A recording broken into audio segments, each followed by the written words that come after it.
Good evening and welcome to NTD News. I'm Stephanie Cox. Here are today's top stories. Still no deal on the debt ceiling, just 7 days away from a potential default.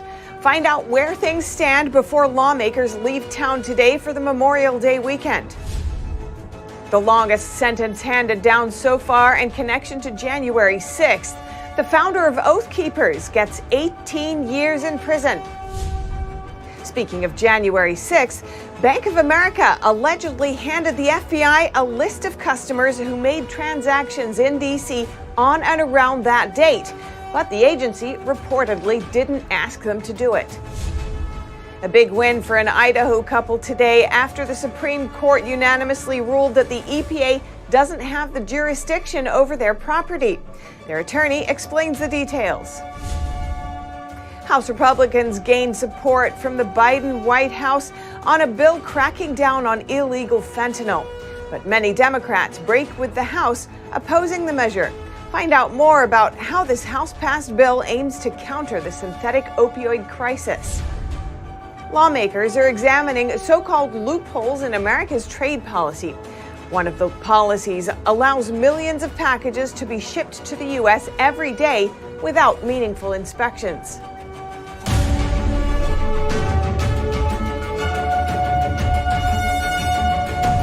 Congressional leaders and the White House are continuing to negotiate on the debt ceiling last minute. Still no deal yet, 7 days away from a potential default. President Biden and House Speaker Kevin McCarthy said their teams worked around the clock overnight on a debt ceiling deal. The U.S. has 1 week before it reaches the potential X date, the earliest date the government could run out of money and be unable to pay its bills. Speaker McCarthy and I have had several productive conversations, and our staffs continue to meet as we speak, as a matter of fact, and they're making progress. I've made clear time and again defaulting on our national debt is not an option. Weeks of negotiations between Republicans and the White House have failed to produce a deal, in part because the Biden administration has resisted negotiation. McCarthy is holding out for steep spending cuts that Republicans are demanding in exchange for their vote to raise the nation's borrowing limit. I sat down with the president February 1st. We passed the bill in April, long before they ever set the deadline was June 1st. Republicans have done everything they can. The White House has offered to freeze next year's 2024 spending at current levels, but the Republican leader says that's not enough. Lawmakers are expected to leave town on Thursday for the Memorial Day weekend and not expected back at work until Tuesday. That's just 2 days from the potential X date. A federal judge has just handed down the longest sentence so far over the January 6 Capitol breach. The founder of Oathkeeper, Stewart Rhodes, today got 18 years in prison. Rhodes was convicted of seditious conspiracy in connection to the Capitol breach. He was not in D.C. on the day, but members of his organization were. A U.S. district judge in D.C. handed down the sentence. She addressed Rhodes directly, saying, quote, "What we absolutely cannot have is a group of citizens prepared to take up arms in order to foment a revolution, and that's what you did." Rhodes maintains that he is a political prisoner. And speaking of the Capitol breach, the House Judiciary Committee wants more information on what Bank of America told the FBI. The bank allegedly supplied a list of customers who made transactions near the Capitol on or around January 6th. As part of the committee's larger probe into the FBI, they believe the agency received information about American citizens without a legal process. Fox News reports that the chair of the committee, Representative Jim Jordan, and the chair of the Weaponization Committee sent a letter to the bank CEO. In it, they request all records related to customer data provided to the FBI.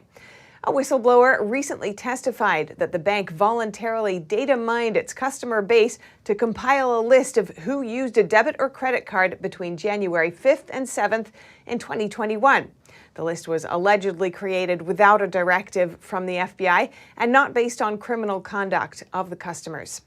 The committee also learned from a different source that people who purchased a firearm with a bank card were placed at the top of the list.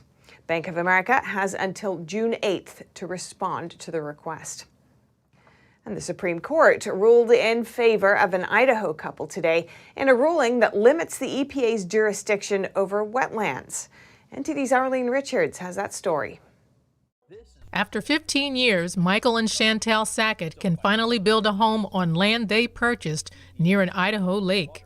This comes after the Supreme Court's unanimous decision on Thursday limiting the Environmental Protection Agency's jurisdiction over wetlands. The Sacketts were represented by Pacific Legal Foundation, a conservative group that advocates for property rights. Attorney Charles Yates explained the case. So the Sacketts dispute with the EPA goes all the way back to 2007 when the Sacketts, a family who lived in Priest Lake, Idaho, started to build a single-family home on a residentially zoned lot. Shortly after breaking ground, officials from the federal government, from EPA and the Army Corps of Engineers, entered their property and ordered that all work be ceased immediately. About 6 months later, the agencies then followed up with a compliance order in which they threatened the Sacketts with tens of thousands of dollars per day in civil penalties should they fail to immediately comply and cease all work on the property. He said the agencies claimed that the property was connected to navigable water through a chain located underneath roads and tributaries, and that the connection caused the lot to be defined as a wetland under the Clean Water Act. And what does the Clean Water Act say about water near a property or on land?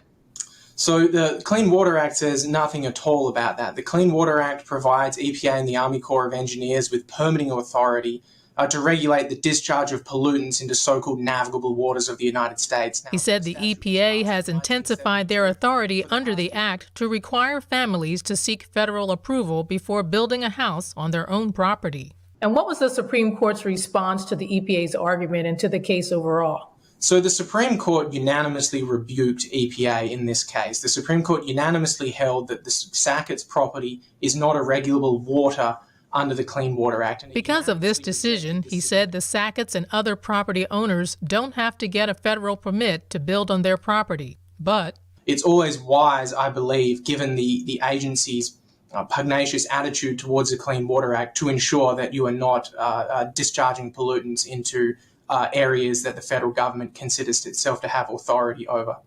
We reached out to the EPA for comment on this case, but we haven't heard back yet. Arlene Richards, NTD News. And in a rare display of bipartisanship, President Biden is backing House Republicans' Halt Fentanyl Act. The bill, which passed the House today, permanently designates fentanyl-like substances among the most dangerous drugs. But some lawmakers tell NTD that more needs to be done to counter the fentanyl crisis. NTD's Melina Wisecup has the details from Capitol Hill. More than 150 people die every day from overdosing on fentanyl. The epidemic is described by the DEA as the deadliest drug threat our nation has ever encountered. And in an attempt to combat this today, the House passed a bill that would list fentanyl as a Schedule I narcotic. And Republicans say that there are more aspects to consider. It hasn't always been fentanyl, but what has been one of the common denominators in the problem is what's going on at our border and how the drugs get into this country. The whole drug problem is multifaceted, and we need to address it. You got to deal with it at the source, which is our southern border. That's how it's getting in. And so I would say, even though this bill is important, the most serious bill is our border security package that we passed a couple of weeks ago. There were many Democrats who joined with Republicans to support this bill, although one of them told me that they would have liked to have seen some changes to it, but he described this issue as too serious to delay action on. This is not the way I would write the bill. But since I know it's a work in progress and something that's so devastating, Congress needs to take action.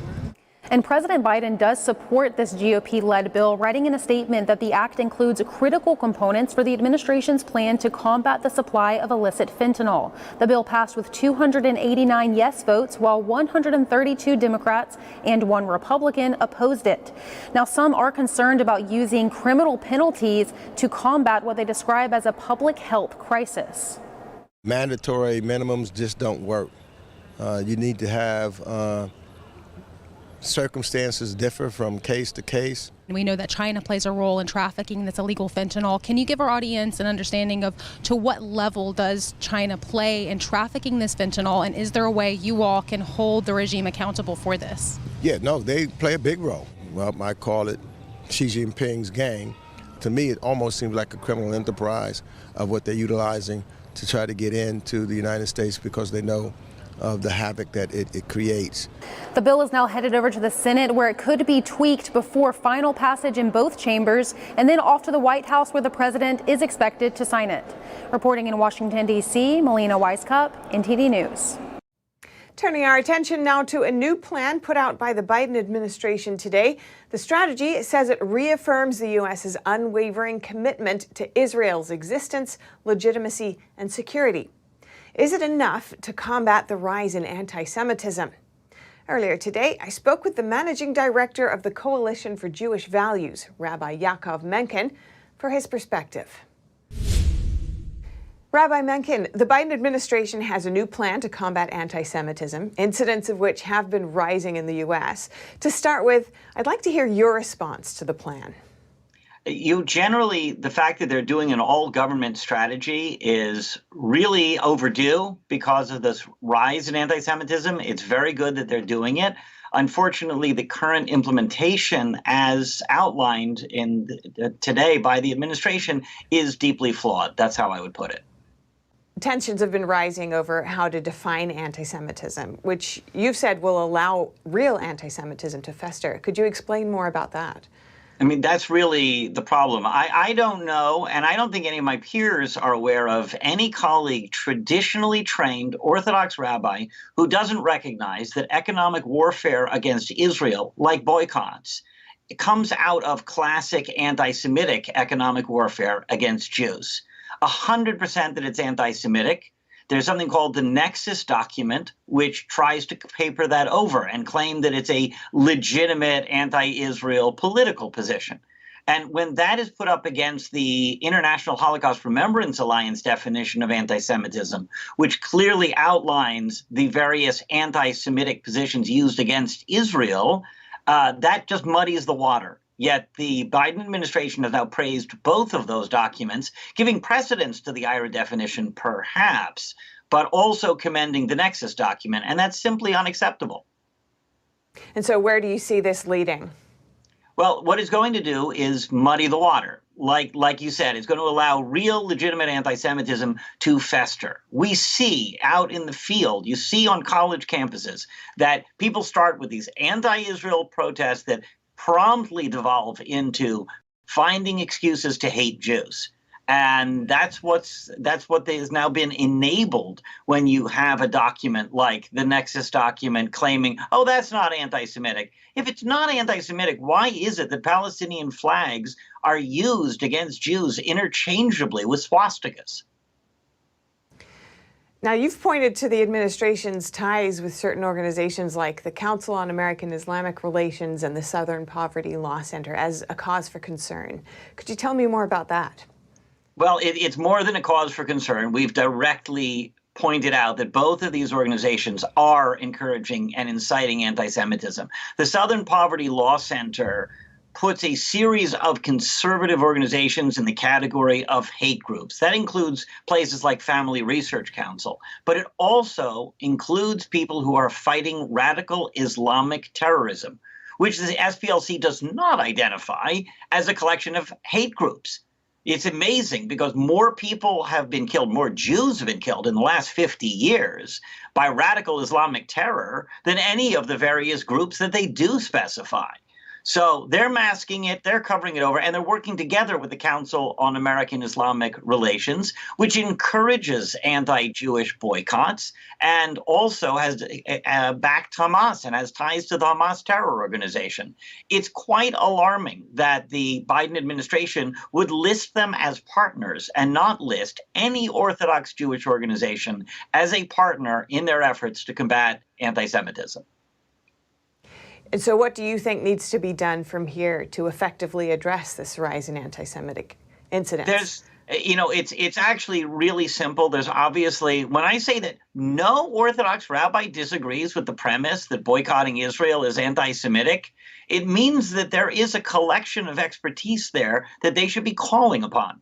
We have millennia of experience fighting anti-Semitism. We were always led by rabbinic guidance. Why are none of those expert, classically trained rabbis being consulted? I don't mean our organization. I don't mean our people. I mean the really senior Orthodox rabbis who guide our community. Why are they not getting called upon to help outline what anti-Semitism is and what it is not? Because the other thing you notice is that Orthodox Jews today, like on the streets of New York, for example, are overwhelmingly the preferred targets for random anti-Semitic attacks. That's what the administration could be doing, along with putting real teeth in these regulations and making the definitions very clear. All right, thank you so much. Always great to hear from you, Rabbi Yaakov Menken. Thank you. Really appreciate this opportunity. Up next, Florida Governor Ron DeSantis signing an election reform bill into law while announcing his candidacy for president. A clarification to one law will make it easier for him to run. And Target loses $9 billion of value in a week following calls for a boycott over the company's LGBT kids clothing. We'll have analysis for you after the break.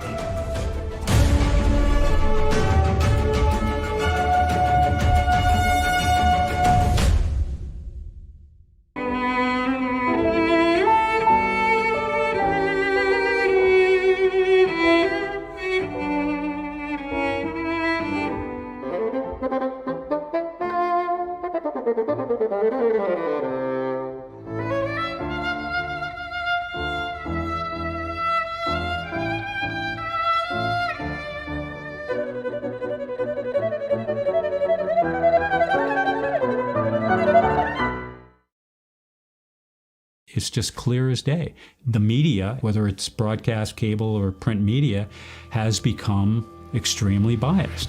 And I started looking online for alternative ways to get information. And I saw an ad for a free trial.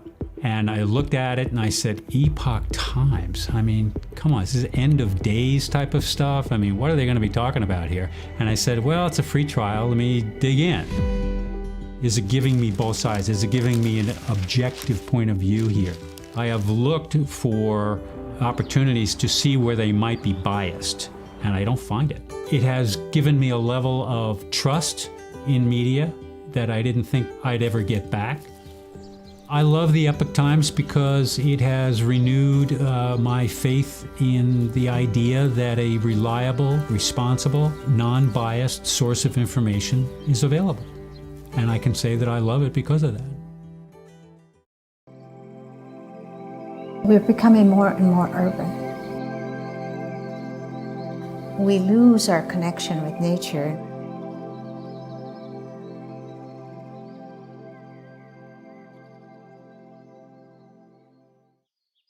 This little girl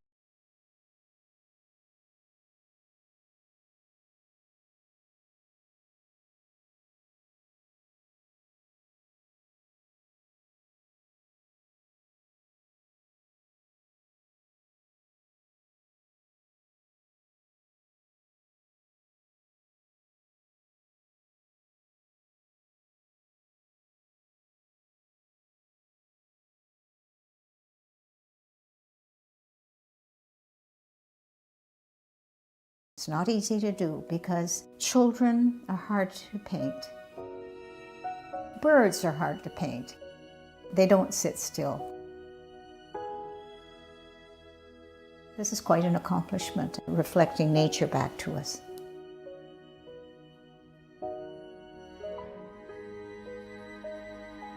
It's just a pure, natural painting.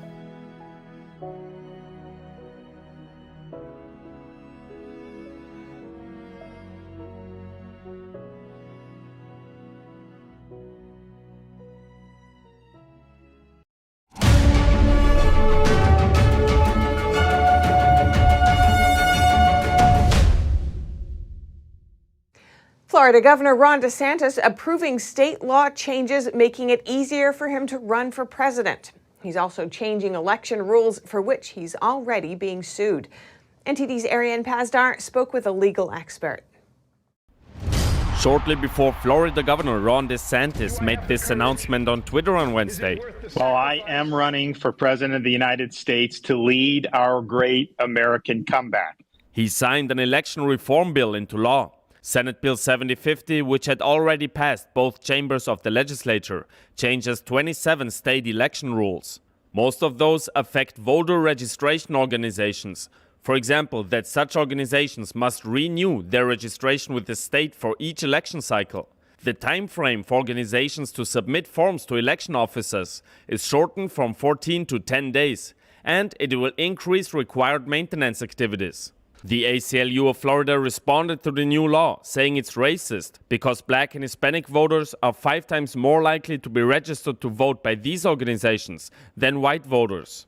Because of alleged racist intentions, Elias Law Group, founded by Mark Elias, already filed a lawsuit against the DeSantis administration. Mark Elias is a well-known election lawyer in Democratic circles. He represented Hillary Clinton in the Clinton campaign. Zach Smith is a legal fellow with the Heritage Foundation. He says he suspects political bias behind the lawsuit. According to him, the changes approved by the governor can increase election security. How likely is it that plaintiffs will actually win this case? Well, it's hard to read the tea leaves in these cases. The initial lawsuit in the federal district court in Tallahassee has been assigned to a very left-leaning liberal judge who has frequently ruled against Ron DeSantis in the state of Florida. However, he added that any decision by the court could always be appealed. Before DeSantis signed Wednesday's bill, it wasn't clear if he would have to resign as governor for his presidential run. That's due to the Resign to Run statute in Florida. However, the bill clarified the issue, clearing the way for DeSantis' run. Arian Pastar, NTD News. Is Twitter as a platform moving to the right? Fox News used to be the place where conservatives broke news, but now it seems to be Twitter. Florida Governor Ron DeSantis announced his presidential run on Twitter. The Daily Wire is moving its podcasts onto Twitter, and Tucker Carlson's new show will be exclusively on Twitter. NTD's Faye Quarter takes a look at what's going on. Is Twitter as a platform moving to the right? Many say it is. Ron DeSantis formally announced he's running for president on Twitter instead of on Fox News. And he did it in a conversation with Elon Musk.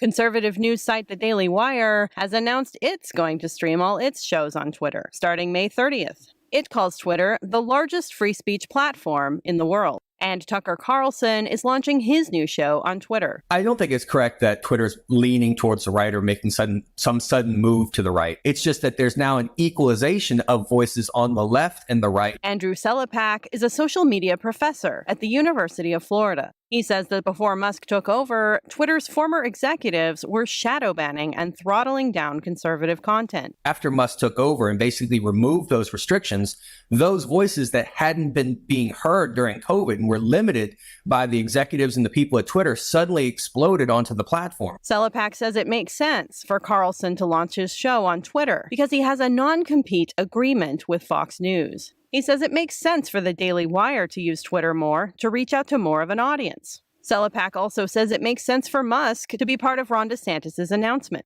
Selepak believes Musk is looking for an alternative to Biden and Trump. They're just saying, hey, listen, we're going to be a free, open exchange of ideas, and you're going to have to, if you're not comfortable with that, then fine. Joe Carrison is the chief marketing officer of Carrison PPC. He says that it makes sense for a free market of ideas to exist somewhere, and that just because this has attracted right-wing personalities, that doesn't mean the platform itself is moving to the right. Faye Quarter, NTD News.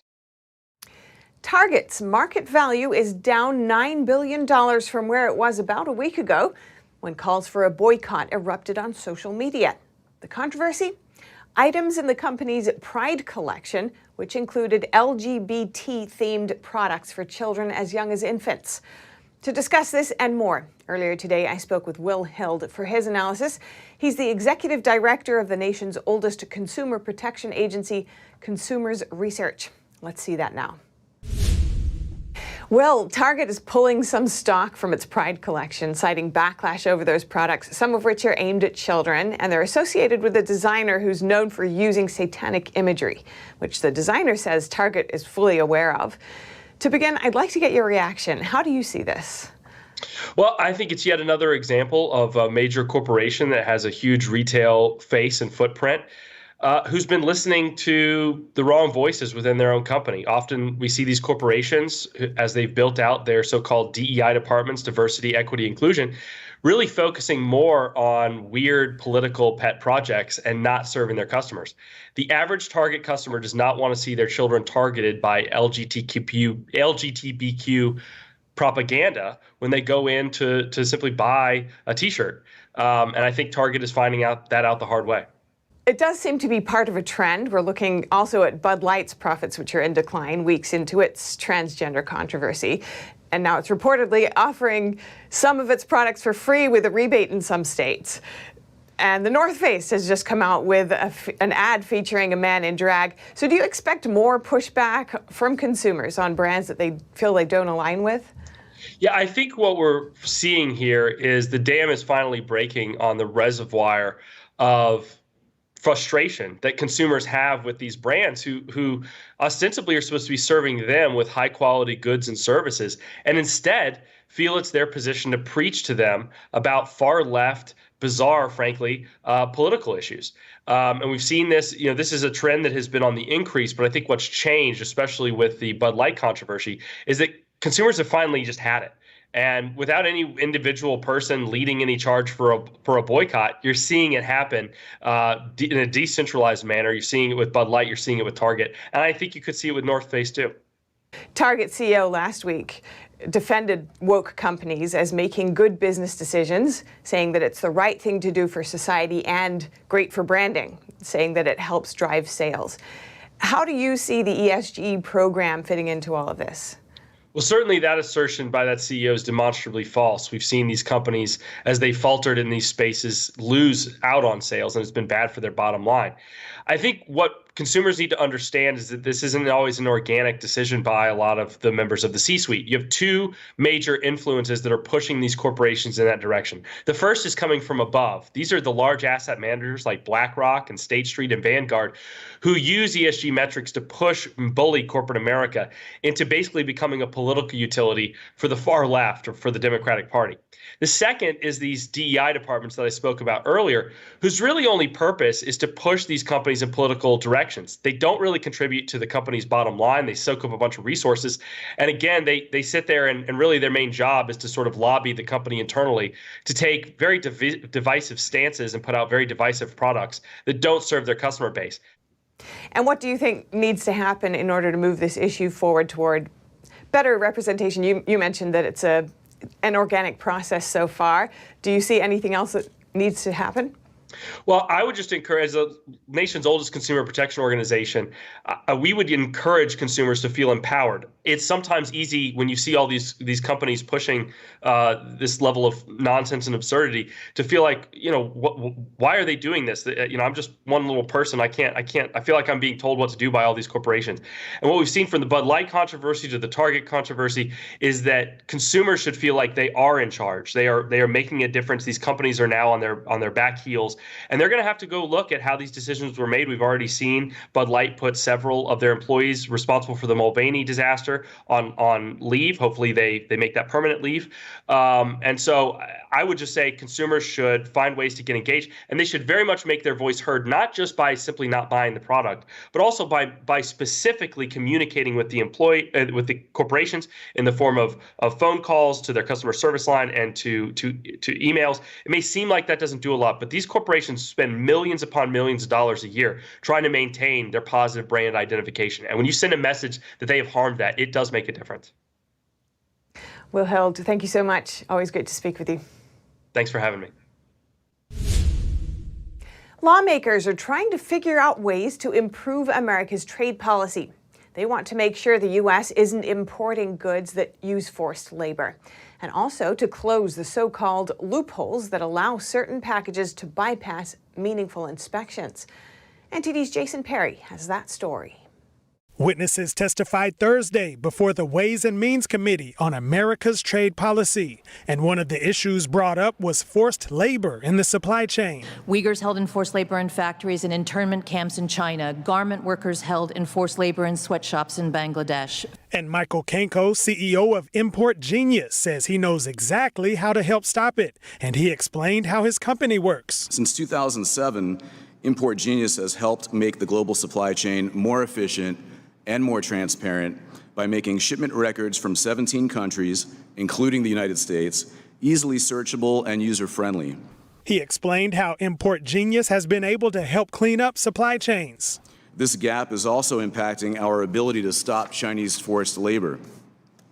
Many of the goods sourced from China that appear on the U.S. government's list of goods produced by child labor or forced labor are typically shipped by air. He added that U.S. Customs and Border Protection only publishes shipping data for cargo shipped by sea, but not for cargo shipped by air or by land, which make up 43% of U.S. import value.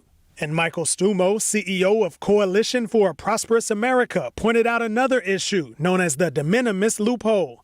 It allows over 2 million packages per day to enter the U.S. without meaningful inspection. Chairman Jason Smith rightly said de minimis is essentially a free trade agreement with China. Allowing China to exploit de minimis is in fact unilateral disarmament of our customs and trade laws. And he talked about the overall impact it has with America's relationship with China. We're building their military and we're building their ability to invade Taiwan. And it's because we can't figure out that we need to build and make stuff here and employ our people and get our profits. During the hearing, Representative Earl Blumenauer advised the witnesses that there is currently a proposal that would take away the transparency of maritime shipping data, and if passed, that would practically end all transparency for shipping data to the public. Jason Perry, NTD News. As artificial intelligence becomes more and more powerful, there's growing support to regulate the technology, from world governments to technology companies. Microsoft proposed regulations for artificial intelligence today. This amid broader growing support for regulating this technology that's becoming increasingly more powerful. Microsoft proposed a requirement where AI systems must be able to completely shut down, similar to an emergency stop button. The maker of ChatGPT, OpenAI, likened artificial intelligence to nuclear energy and said that this technology comes with the possibility of existential risk. And AI experts agree. Associate Professor of Computer Science at Rice University, and Shumali Srivastava says people could use AI to generate computer codes that are malicious. There is a theoretical possibility that the codes that are generated by these AI could be malicious and could get access to the airline control system, the traffic control system. It could also lead to an existential threat. The OpenAI team said that superintelligence will be more powerful than other technologies humanity has to contend with. But currently a more immediate concern with AI is misinformation. That's according to Aaron Rafferty, CEO of tech company Standard DAO. There was an image, actually a couple images that we saw go up on Twitter and just online where you see President Trump and you also see in a parallel image President Biden, and they're being arrested in New York City in the public square, and it's very realistic. In the future, we're going to be able to see a number of different ways that AI potentially being able to control the sentiment of people. Meanwhile, the Biden administration is also looking to develop a national AI strategy. But the question remains, how exactly do you regulate artificial intelligence? From my standpoint, obviously I'm not a regulator. However, transparency it's a good start. We need to know what types of assumptions these models are making and how they are actually, implementing this information and these models into the wider population. First thing you need to, first of all, educate people, everyone, about look, just like Google search can give you wrong answers, these can give you wrong answers, misinformation. People know that information on Twitter, WhatsApp, whatever it is, it could be made up. People need to be aware the information can be made up and it could be made up every minute. The Biden administration is taking public input on how to regulate AI on areas like standards, investments, trust, and safety practices. Coming up, Russia is storing nuclear weapons outside of its border.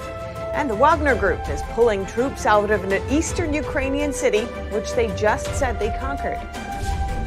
And much of the world may consider the pandemic a thing of the past, but China isn't quite there yet. The country is bracing for yet another round of infections, an estimated 65 million per week when the wave is expected this summer. That and more after the break.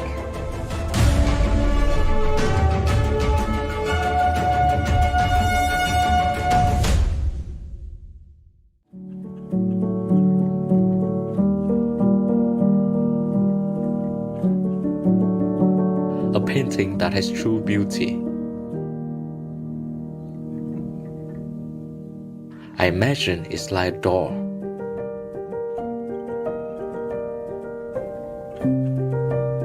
The artist holds the key to open the door and bring people to a purer world.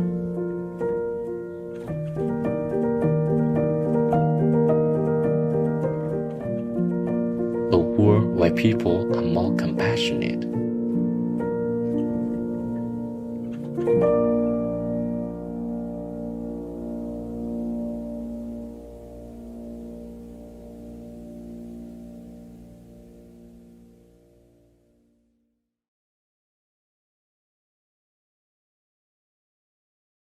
I can remember being back in medical school where it was almost a depressing conception of the brain. We're born with so many neurons that peak like around 20, and then it's just a downhill decline from there. But today, we are going to debunk this old way of thinking and use a new technology called the functional MRI PET scanner to show that the brain can be rewired to function much better. Caused an almost immediate change, and by better, I mean improved focus, longer attention span, better mood, decreased risk of developing dementia, and an overall better life. So get ready to be surprised and even amazed. This is really exciting information as we explore what is possible, as we talk to thought leaders in the field. I needed to make sure I'm really that guy, okay. See the cutting edge tools they are using to assess the brain and hear from real patients about their dramatic healing process. That's good. Stay tuned to get 2 rolls of alien tape free. You wouldn't stick your mother-in-law on the wall, but you could with alien tape. It just sticks. Just peel and stick to make anything stay in place quick. Brick, pavers, marble, tile, plastic, even leather. Nothing works better than alien tape. You wouldn't stick your fishbowl on a moving car, but you could with alien tape. The secret is nano-stick technology that grabs and locks on to secure one side of the surface to the other. Alien tape secures in seconds, then twist, pull, and rinse to reuse. Call or go online to get your first roll of alien tape for just $19.99, plus shipping and processing. But to make this deal really stick, we'll give you 2 more rolls absolutely free. You get 3 rolls of alien tape for one low price. Order now. To order, call 1-800-490-1364 or go to tryalientape.com. So call 1-800-490-1364 or order online at tryalientape.com.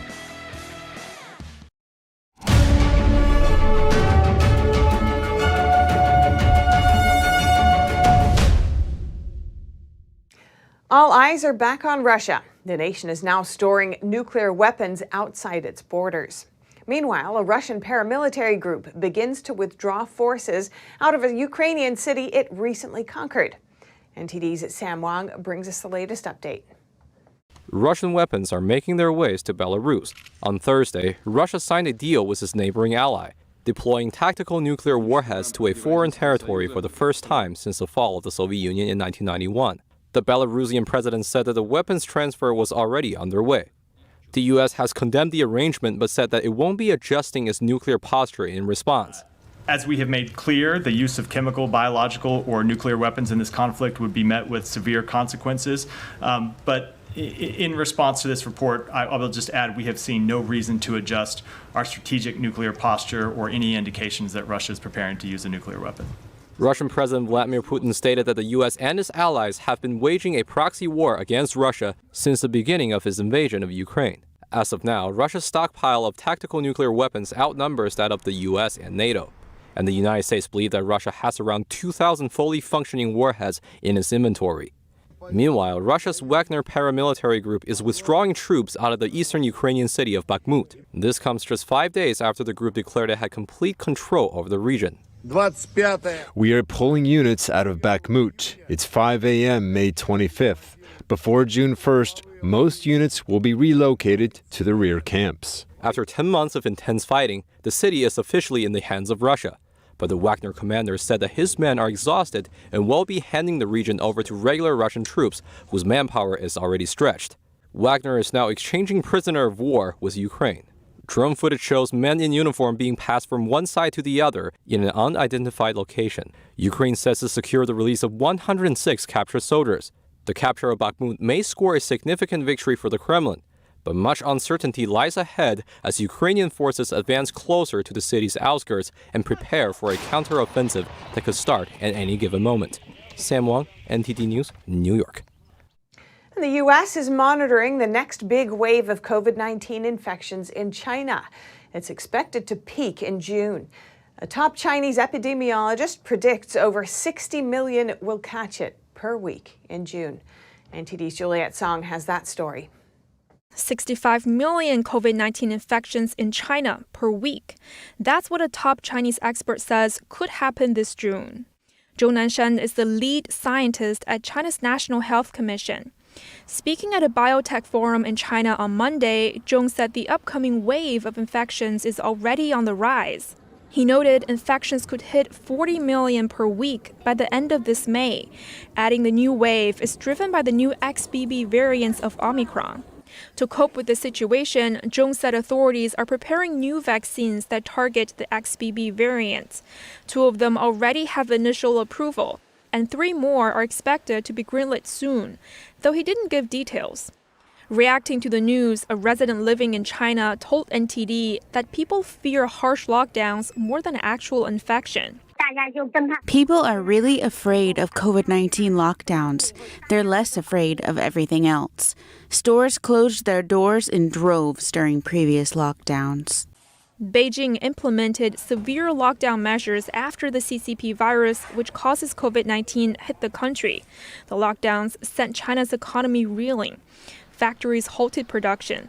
Businesses closed doors. Residents were banned from leaving their homes.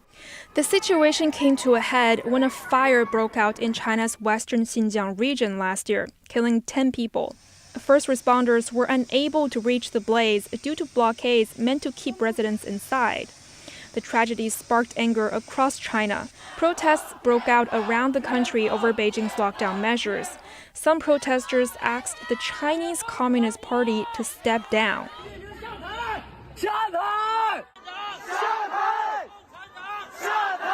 People also demanded freedom. Following the protests, Beijing lifted the lockdown measures and reopened its border. It remains to be seen how the next wave would play out. China said about 80 million elderly people in the country have not been vaccinated or boosted. This group is at a relatively high risk of infection. It remains to be seen how the next wave would play out. China said about 80 million elderly people in the country have not been vaccinated or boosted. This group is at a relatively high risk of infection. We'll keep you updated as the situation develops. Juliette Song, NTD News. The U.S. State Department said it's discussing the reports with allies and partners. Now turning our attention to the armed conflict in Sudan. Sporadic clashes between Sudan's army and a paramilitary force are being reported amid a week-long ceasefire. Local residents reported that clashes between rival military factions could be heard over several nights in parts of Sudan's capital. The U.S. State Department confirmed today that it had detected possible breaches in the ceasefire, observing the use of artillery, military aircraft, and drones. The U.S. and Saudi Arabia helped mediate the ceasefire deal, which came after 5 weeks of intense warfare. The ceasefire was designed to allow for the delivery of aid and lay the groundwork for a more lasting truce. The fighting rose from a power struggle between Sudan's army and the paramilitary Rapid Support Forces. The conflict has forced more than 1 million people to flee the country.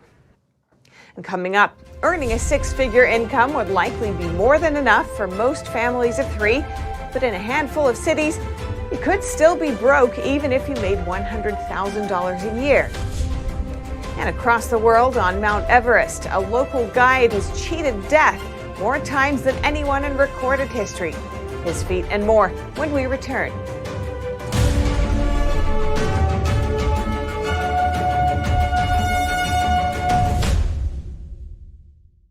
According to ancient Chinese medicine, purslane is considered a medicinal herb and is used to help lower cholesterol, improve vascular functions, and prevent diabetes.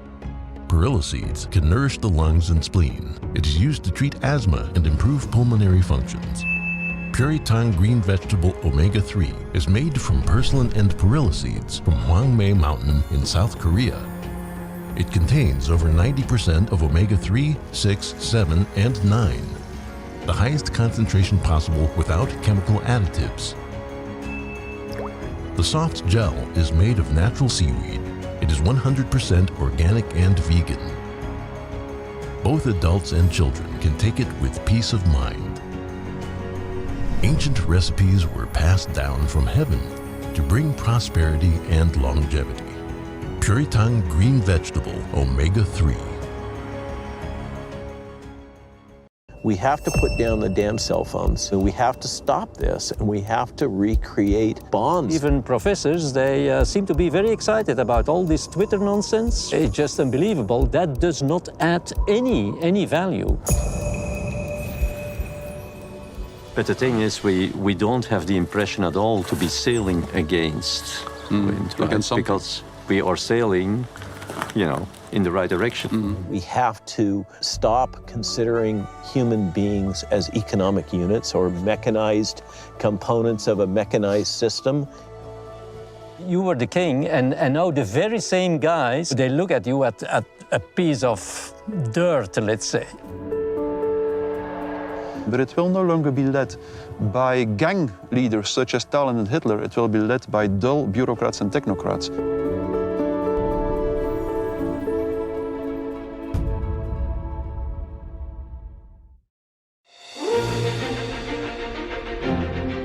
NTD's Capital Report. It's about getting answers, cutting through the fog of politics. It's about your questions and our chances to ask. What is the net impact of the American Congressman Graves? Thank you for joining us. We're speaking to those in power to find out what does this mean for the people.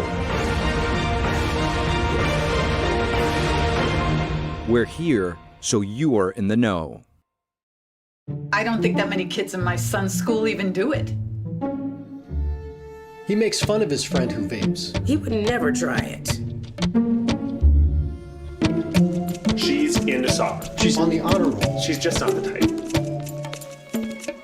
No way. No way. No way. No way, my kid would never vape. Get your head out of the cloud. Today, nearly 8,000 kids will start vaping. Maybe even yours. Learn about the dangers at talkaboutvaping.org.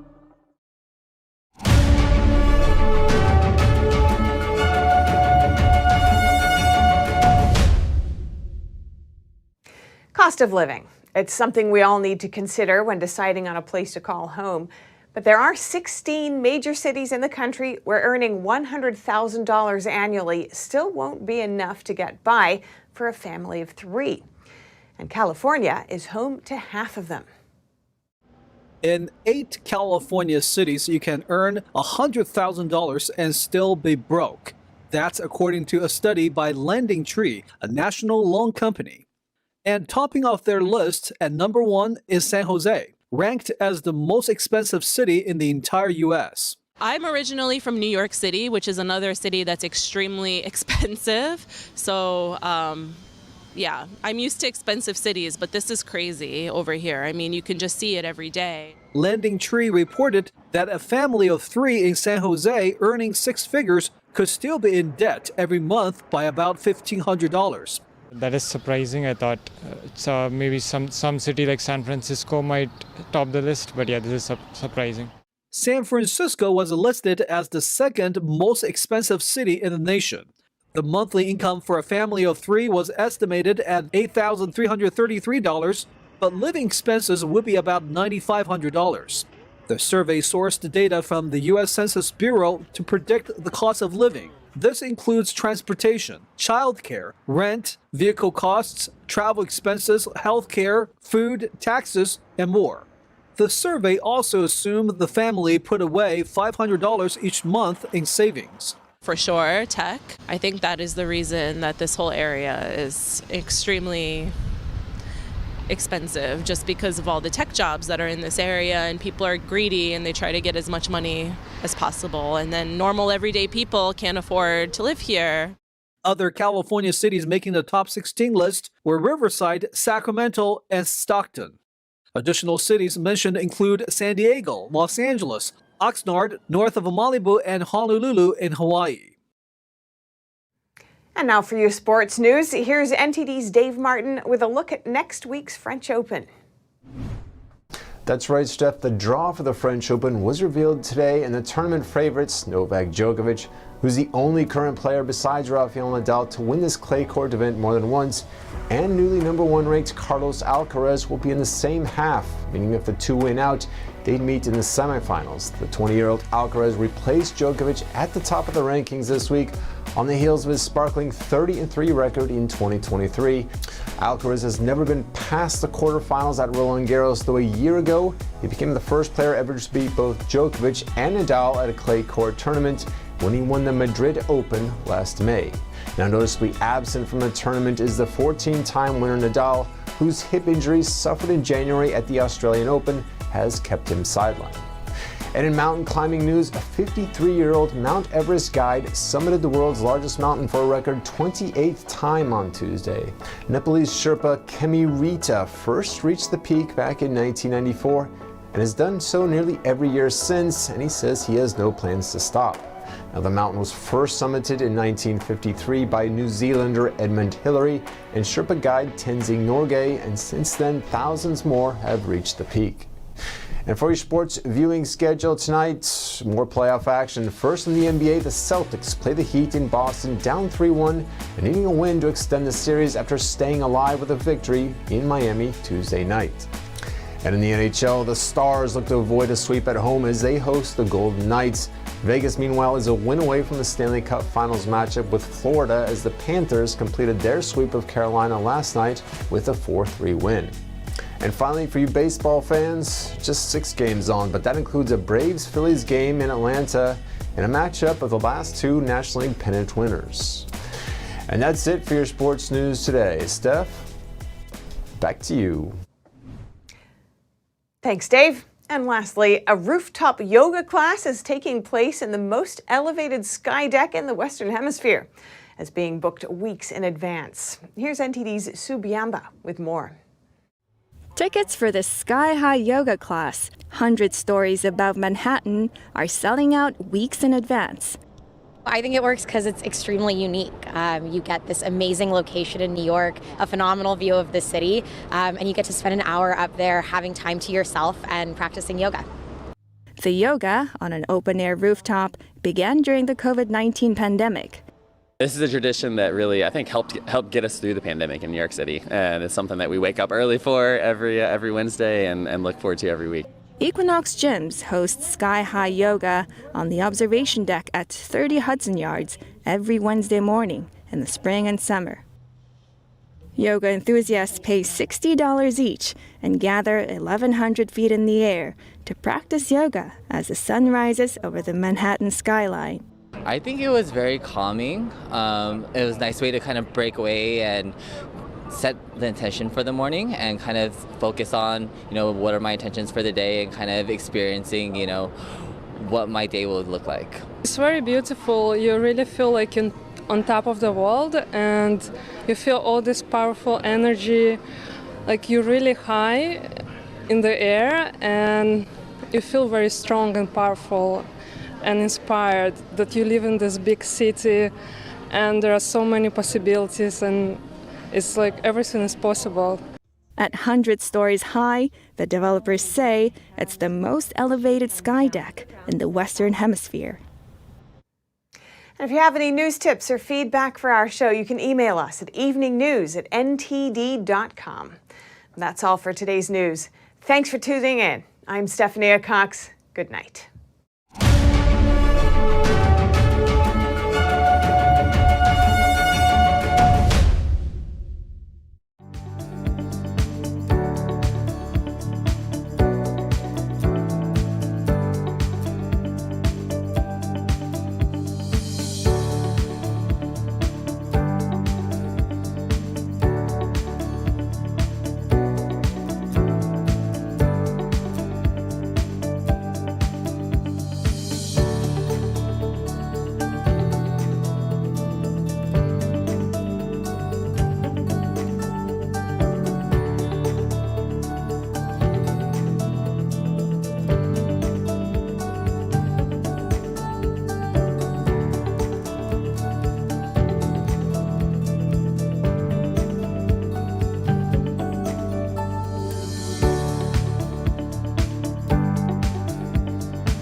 Thanks for watching us on YouTube. Did you know YouTube only keeps selective videos on its platform? So if you want to make sure you get the full picture, just subscribe to our newsletter. Go to newsletter.ntd.com and sign up. It's free.